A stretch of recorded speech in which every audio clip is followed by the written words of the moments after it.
Kozaba information ya solo pe na tango ya malonga ezalaka kala mutu o apesaka confiance pe fidélité na mbonda ekolo magazine d'actualité mbote Kinshasa mbote Congo Brazzaville mbote ba diaspora partout au bozala mokina ndenge bo mesana kolanda biso.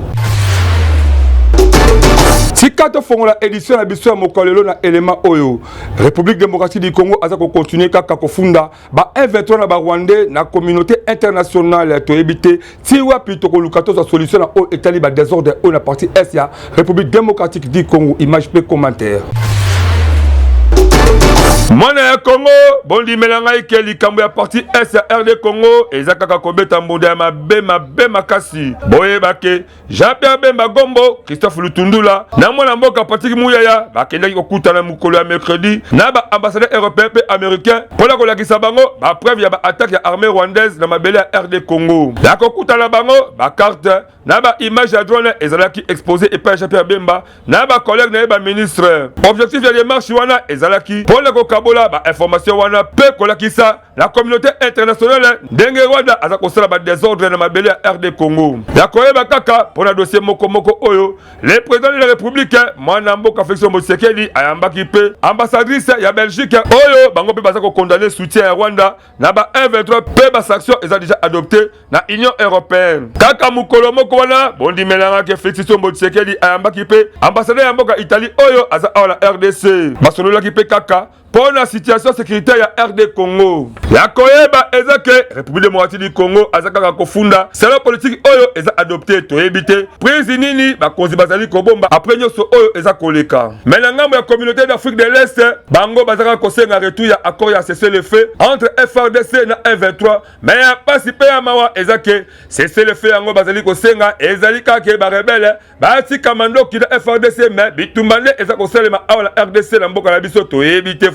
si réellement ma belle yango ekotika kaka cesser le feu na maboka ya ba rebelle topé FRDC akobotola yango biso mbonda ekolo tomonaki ndenge ba officier militaire basakalaki na mwana mboka Félix Tshisekedi kaka pona kolakisa détermination na bango ke en tout cas bitumba oyo esengeli esila libela donc ya koyeba ezake FRDC topé gouvernement azo vraiment ba dispositif ya makasi eko permettre ke banguna babima libanda mabele na biso po nyonso ezonga na kimia kaka ndenge ezalaka yango biso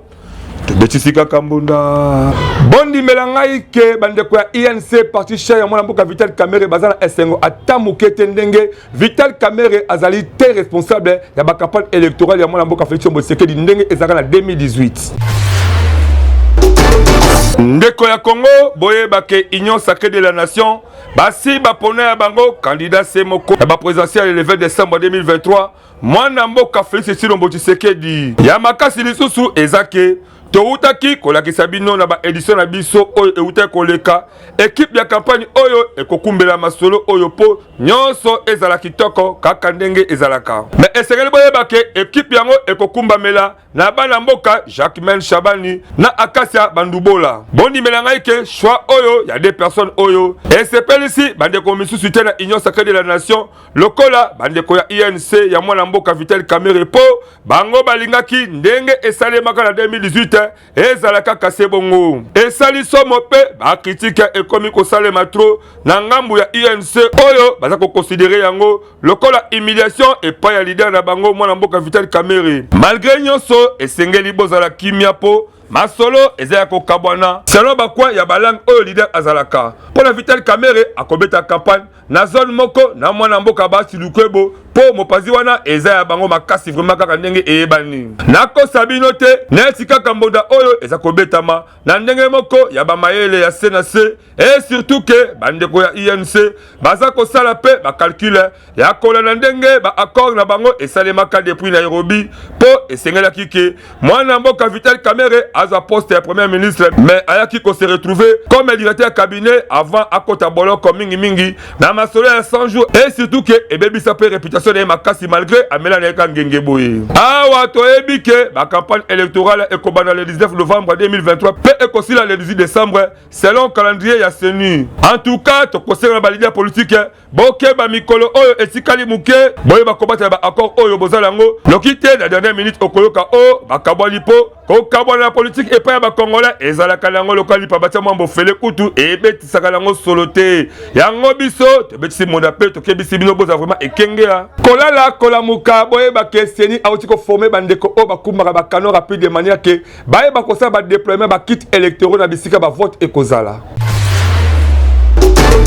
Ndeko ya Congo, boye bake soki ozali kolala etali yo po okosutuka. Campagne électorale peba élection et salemi le 20 décembre 2023 parce que bondi melangai ke seni aza kosala nyoso po na ko respecter calendrier électoral na ye de façon que ba élection ele ka kitoko kana ba date ezali prévu. Boye bake pour ba matériel et comme na Congo profond et kosenga misusu et que na banzela ya mai, na banzela ya ba avion, na banzela ya mituka, même na banzela ya ba moto. Bondi melangai ke na o etali zele ya mai seni auti kolanse mo bange la formation ya batu oyo batamboka na zele ya mai po nyonso eleka kitoko et surtout que ba outi déjà kosomba 25 canaux rapides donc 9 ya minene pe misusu ezape ya kitoko kaka po ekota ba rivière oyo bazela ezali ya pasi surtout bazela ya mai formation wana de kwa Congo bondi melangai ke selon Denis Kadima eza pour la kosa lumière surtout mingi mingi la convoi ba matériel électoral oyo ekokela zela ya mai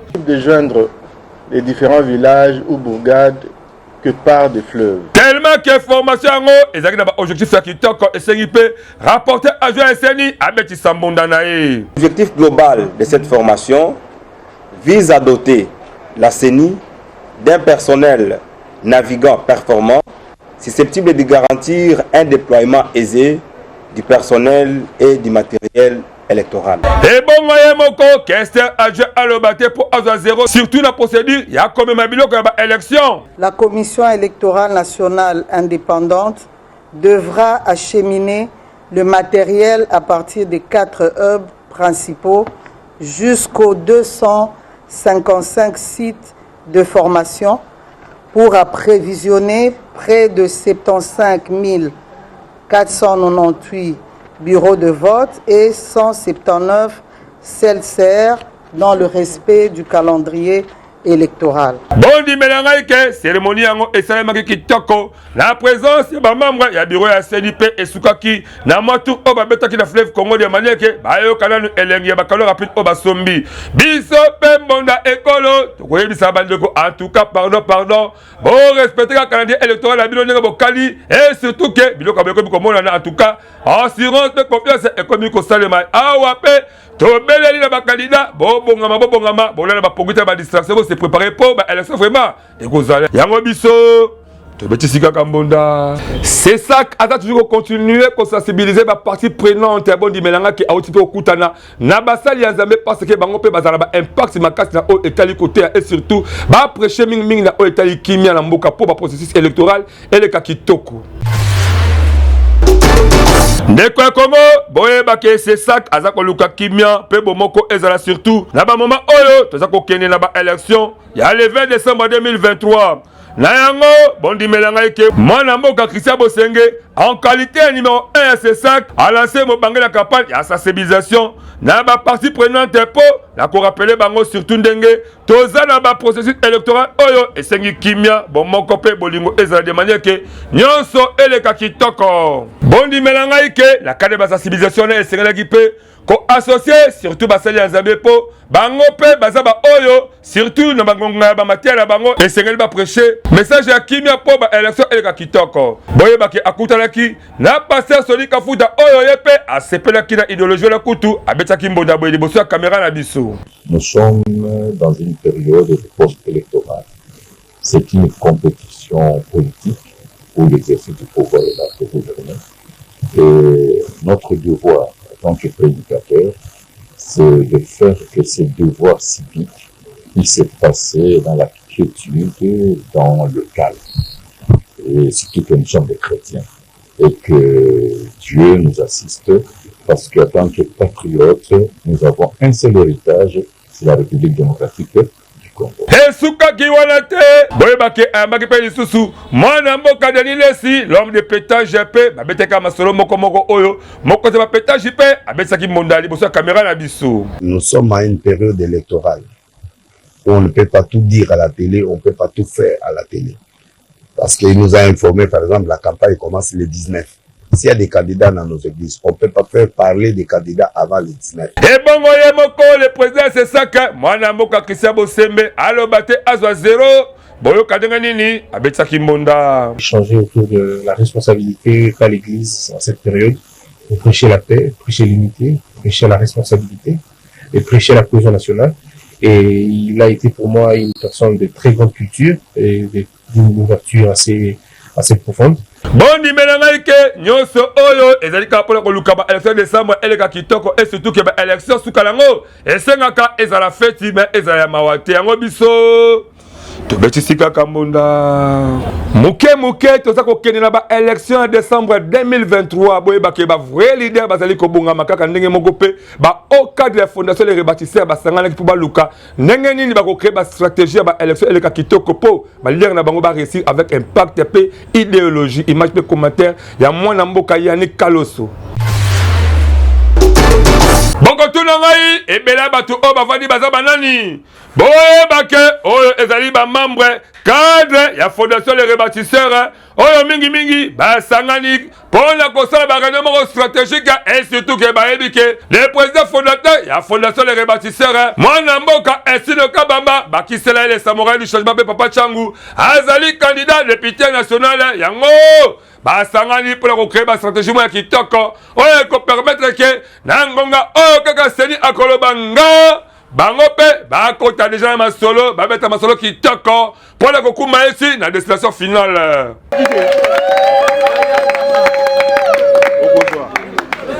La stratégie à boye, il faut osaka les samouraïs du changement Papa Changu ainsi le Kabamba po oyebi déjà que kalamingi te awa tozako poussa muke na ba élection et sengeli moto abongama yo ozali kolela pongi zela kaka tangu ngombe kobetama okosutuka ndoto na yo ekomema otina échec total mais tala ye moko ainsi le Kabamba bakisele Papa Changu elongola mama Calvini Onyumbe oyo babenge mama Kimbaseke ba préparatif na bango ezoleka kitoko kaka ndenge seni pena ndenge mboka eza kosengela yango biso pe tofuli bango moka kosopo tolobi vraiment réussite ezali total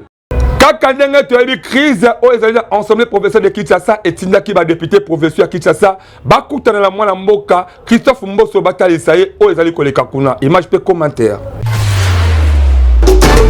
Ndeko ya Congo kaka ndenge boyebi ke mabe eza makasi na assemblée provinciale de Kinshasa pe esindaki na VP ministre intérieur mwana mboka Peter Kazadi a suspendre ba activité nyonso ya assemblée provinciale de Kinshasa na yango boyebake pona likambo yango ba député provinciaux bakendaki depa kokutana na président assemblée nationale mwana mboka Christophe Mboso po ba expliquer ye nyonso o ezali koleka kuna na APK mokola bango alobi ke ezade makambu ya président Godin Poyi na kese papi epiana po bango mibalende baza ba auteur ya ba désordre o ezali kosala makuna. C'est un problème qui concerne les députés, c'est un problème entre les députés et les bureaux. C'est un problème de gestion, c'est pourquoi la majorité des députés avait pris l'option de voter la résolution pour la mise en accusation de l'ordonnateur principal, qui est l'ancien président Godin Poyi, et l'ordonnateur délégué, qui est l'ancien questeur Epiana. Alors, les dossiers, se sont allés en justice, et pour la déchéance, pendant que nous n'avons pas il n'y avait pas une motion sur la déchéance. C'était sur la mise en accusation. Curieusement, la justice nous dira après 8 jours. On va nous répondre. Le même jour, il y a un arrêt qui sort annulant la décision de déchéance de ces deux membres de l'Assemblée provinciale. Donc pour nous, la résolution, une décision qui n'existe pas, pour nous, la résolution sur leur mise en accusation demeure. Nous avons vu le VPM qui a écrit suspendant les activités de l'Assemblée provinciale pendant la session budgétaire. Donc on ne peut pas comprendre les tenants et les aboutissants de cette décision-là. Alors nous sommes rendus compte qu'à la justice, ça ne tient pas. Maintenant, nous devons voir les hauts dignitaires, les hauts responsables de ces pays. Nanga monae, bondi melangai que le président de la Chambre basse, mwana mboka Christophe Mboso a rassuré bango ke akosala tout na pouvoir azala ngo po nyonso solution emona na kitoko yango biso tobetisika kambonda kokoma journaliste professionnel ko iba pe ko simba caméra kitoko topé ko ça ba montage vidéo avec impact et idéologie avec beaucoup de professionnalisme qui mambango na centre de formation média indépendant topé se formé en sigle parce que les des professionnels média baza ko former batukuna. Voulez-vous apprendre et devenir journaliste? Les centres de formation médias indépendants procèdent au recrutement des nouveaux candidats pour une nouvelle session. Que vous soyez diplômé d'État, homme de Dieu, docteur ou qui que vous soyez, les centres de formation médias indépendants met à votre disposition les filières ci-après. Les journalistes, la prise de vue, le montage vidéo. N'hésitez pas de nous rejoindre car ici, la formation se donne avec les professionnels des médias. Chez nous, c'est de l'expérience et du professionnalisme. Nous sommes les centres de formation médias indépendants. Pour tout contact, appelez-nous au plus 243 89 81 81 097 ou appelez-nous au plus 243 99 37 45 722. Je répète, appelez-nous au plus 243 89 81 81 097 ou au plus 243 99 37 45 722. Yo mutu olingi oyo kolandanga nini basalaka ba make-up kimambangu la fondation Jonathan Sango po ba formation ça toujours continuer pe ba inscription ezaka ko salema avec impact pe idéologie bon dans sport publicitaire oyo. Mwana Congo Kinshasa pe Brazzaville, Fondation Jonathan Sangu FJS Asbel na Mukuse, oyo ekumba maka epai ya ye moko Jonathan Sangu, esalaki bobange na marche de santé awa na ville province ya Kinshasa, pour sensibiliser la population à s'adhérer massivement. Na Fondation Jonathan Sangu, ozala papa, maman, elenge mwasi tope elenge mobali, olingi o entreprendre FJS Asbel, abengisi bino po na kosangisa mayele. Na lisungi ya FJS Asbel, pe na loboko ya Tata Nzambe, nyonso ezo salema kitoko avec un partenaire idéologie, toujours pour na ko rendre utile à l'agréable. Fondation Jonathan Sangu à travers Madame Rit Bongoyi na équipe Mobimba baza ko informer na population kinoise que formation ya make-up na coiffure et si ebandaki depuis kala depuis le 9 octobre pe yango ekosila mokolo ya samedi 28 octobre pe ba brevet ekopesama epa ya mutu nyonso oyo a participé na formation na 2000 francs na yo ya pamba ozwi formation ya malonga boya ebele po ba place eza limité oyo esengo te yo mutolingo participer na formation oyo ya Fondation Jonathan Sangu benga bango na plus 243 97 82 76 398 na bandeli lisusu na plus 243 97 82 76 398 na Fondation Jonathan Sangu Simba kaka yokanyo mikolo oyo ndeko papa ndeko mama en tout cas soki bana no baza ba kuluna ba criminel ba kidnapper batela bango po ba israélien ba tiko former ba policier la sika comme ba antiterroriste po ba silisa ba dérapage wala nyonso en la ville province ya Kinshasa. Ndeko ya Congo bondi melanga eke gouvernement aza kosala nyonso kaka pona koluka kosilisa criminalité na ba mabe oyo ekota mingi awa na RD Congo surtout ba kuluna ba kidnapping na ba mabe ya ndenge na ndenge tellement que souci eza makasi po peuple azwa kimia bondi melanga eke ba uti ko former ba policier ya sika ya antiterroriste pe ba affecter bango na légion nationale d'intervention boko tuna ngai banani ba former bango eza bongo ba israélien pe ba formation ya kafu oyo eselemaki pendant 4 semaines kutu balakisaki devant Peter Kazadi oyo azali ministre intérieur ba exercice ya démonstration ya nyonso oyo ba uti koyekola nesi ko libérer ba otage ko kanga ba terroriste ko protéger ba autorité ya makasi ya mboka pe ba combat nzoto na nzoto esalemaki kitoko po mwana mboka Peter Kazadi oyo azalaki ye moko présent asepelaki makasi na komona ndenge ba policier balakisi avec impact pe idéologie mateya kitoko oyo bauti kozwa asengi na bango basala musala kitoko po baza obligé ya combattre la population na biloko na bango pour que ba connaissance bauti kozwa ba technique ya combat ba combinaison nyonso bauti koyekola okende kosala yango à des fins privées mais pour la protection de la patrie. Oebi, toute armée sans discipline n'en est pas une. Vous faites partie des corps, de ces corps, des forces de défense et de la sécurité du pays. Awa esali boye tokosenga kaka na ba policier na biso oyo bauti kozwa ba formation ya kitoko boye bakeba mabepe ezali boso ya ebele mingi bakuluna ba kidnapping ba criminal ya ndenge na ndenge oyo baza konyoka la population tokosenga obosi koyekola pe boti yango en pratique pour permettre que population soki amoni bino azala na esengo kasi boza te ba autre population amoni akomi kokima po mingi ba policier pe bakoma miyibi mais tout oyo tokolika ke matia bozwi et pesi bino les soeurs kitoko pe bokoza utile devant population congolaise yango biso Betisika Kambunda Bondi melanga ke République démocratique du Congo azali ko condamner acte oyo e utiko sale makuna mingi na kibumba esikapi ba rebelle ya M23 et le ba parler ba Rwandais ba utiko boma soldat moko ya force régionale boza ba détail na élément oyo. Les forces armées de la République démocratique du Congo dénoncent les tirs au mortier perpétrés par le M23-RDF ayant conduit ce mardi 24 octobre 2023 à Kibumba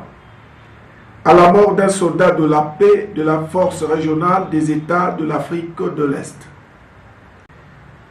En effet, après avoir fait face à la détermination des forces armées de la République démocratique du Congo dans la matinée du mardi, où ils ont attaqué une de nos positions, les M23-RDF, ont orienté leurs tirs au mortier dans les positions avancées de l'EAC Regional Force, avec comme objectif accuser les forces armées de la République démocratique du Congo d'être auteurs de 10 tirs et s'attirer ainsi les bonnes grâces et la sympathie de la force régionale en créant bien évidemment une mésentente entre cette dernière et les forces loyalistes de la République démocratique du Congo. Au regard de ce qui précède, les forces armées de la République démocratique du Congo dénoncent et condamnent cette manière barbare et terroriste de la part de l'armée rwandaise opérant sous couvert de M23 qui s'attaque désormais à la force régionale venue pour imposer la paix et la stabilité à l'est de la République démocratique du Congo sur instruction des chefs d'État de l'EAC. Les forces armées de la République démocratique du Congo présentent à cet effet ses condoléances à la force régionale de l'EAC. La cadre est sensibilisé par rapport à processus électoral que Fondation Borley Vunda Mwana bango pe sensibiliser ki ba veve ya Kimbase ke po nyonso eleka kitoko Wilfried Samba azale kude la compte ya Mbonda Ekolo magazine d'actualité.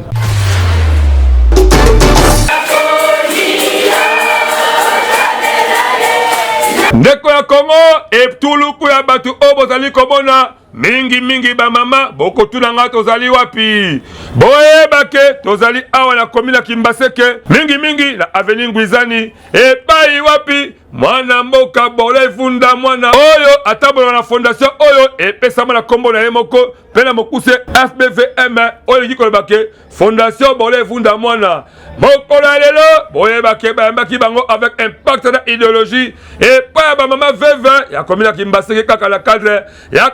sensibiliser bango mingi na bangonga oyo tozali kokela ba élection et segeli baeba ndenge nini bakoki ko se comporter po nyonso eleka kitoko na kokota na ye lokola azali mwana ba mama pe ba mama balinga ya mingi bayambie na loyembo pe batei bango kitoko ba mama basepelaki ya mingi me koyeba ezake atambolaki ye mokote atambolaki na délégation ya mwana mboka Inkambumu oyo pe azali candidat député national nyonso elekaki kitoko ba mama basepelaki na matea oyo mwana mboka baole vunda mwana apesaki bango parce que alingi mingi mingi ba élection elekala kimia bino moko boyoka liboso ya caméra na biso ndenge nini abetsaki mbunda. Ok, merci beaucoup pour la parole.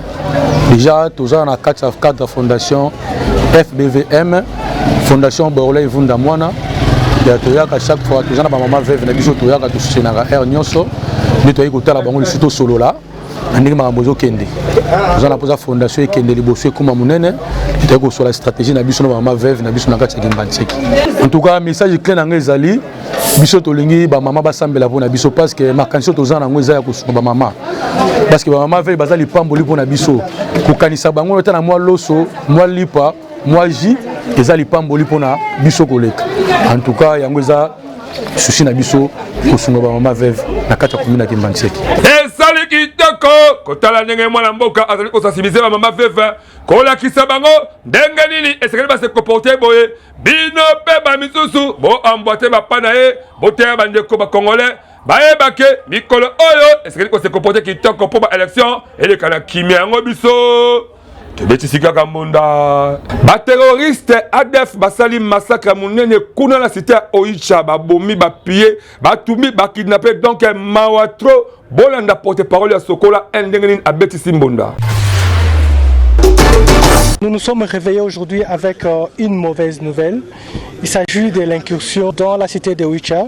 des terroristes djihadistes de ZADF MTM. L'ennemi avait des dispositifs déjà dans la cité de Oicha,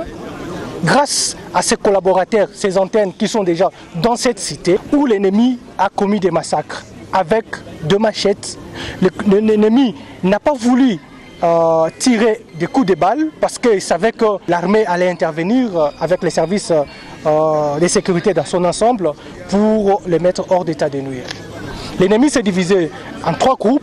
Le premier groupe était là pour empêcher l'intervention des militaires. Le deuxième groupe était là pour piller le magasin, les boutiques de la population civile. Et le troisième groupe était là pour égorger silencieusement, je pèse sur mes mots, silencieusement notre population avec des machettes. Donc, nous avons enregistré officiellement 26 morts du côté de la population. Et nous avons jusque-là en train de faire des contrôles pour savoir le nombre exact de compatriotes kidnappés par ces terroristes ADF MTM. Mwana soki akokisi mvula mobimba bato basepelaka kaka ndenge moko mbonda ekolo o epesa biloma information ya kitoko et à temps réel ekokisi mvula mobimba en tout cas bandeko boya na mbango ko assister biso parce que permettre biso to vanda to mela to lia mo eloko mingi na ba numéro bozali komona wana yango ezali Orange Money ekosala biso bien makasi to zana nous détail na élément oyo.